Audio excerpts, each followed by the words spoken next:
with your network. Start with the people you know, personally, professionally, people that go to your gym, family members, colleagues. Most people, there's this saying, most people know at least 250 people or have 250 people in their network. And I'm talking about your barber or your lawn cutter.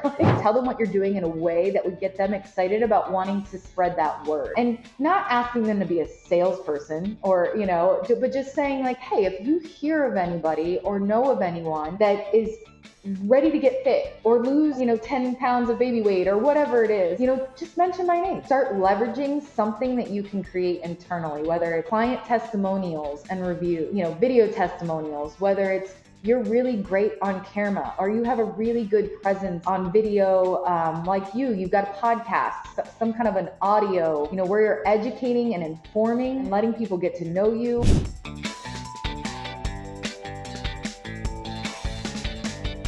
People buy for one reason and one reason only, and that's because they want to. That's it. You'll never get anybody to do anything that they don't want to do, especially hand you over their hard-earned money. If I want them to get fit and I want them to feel like the product's going to work and I want them to trust me, the only way I'm going to be able to do that is if I open up an emotional response. And the only way that you get any kind of a response, emotional response, is through storytelling. The sales process never happens at the end. Terrible salesmen open up the sales process at the end. You're selling throughout the assessment. That's how you build the trust. Everything's profitable. Like you should have some kind of continuity or cash flowing, recurring, major program. Like there should be 4 sources of income out of every single business that you have. If you haven't figured it out, you need to put it on paper. You need to figure out which one is missing. That way you can match up what the missing link is.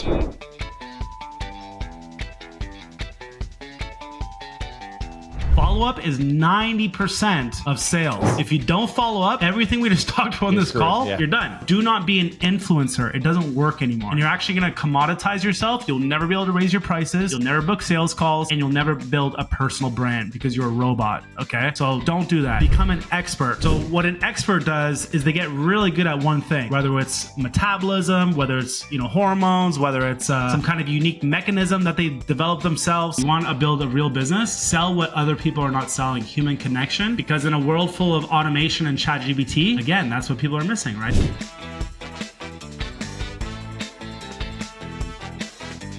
All the customers who haven't been in a while, you have an opportunity to call them. Call them up and you let them know. I'm just giving you a call. I noticed on your account you have over $500 due, and I want to make sure that this is worth it for you. I can wipe that out completely. All we got to do is get you signed up for a new membership. And I've seen this work time and time again. And if it's somebody who doesn't owe you anything, right? They're a customer who's beyond their due date. Their membership is expired or they've canceled and they're not there anymore. How can you get them back in the door? By having that conversation about that movement analysis or that motion assessment, or the member perks that they have sitting on their account that they never took advantage of that are expiring out. Now you're having a real conversation with them. And they're going to tell you some things, they're going to open up. And that leads to the conversation that you needed to have anyway, so they come back in the door.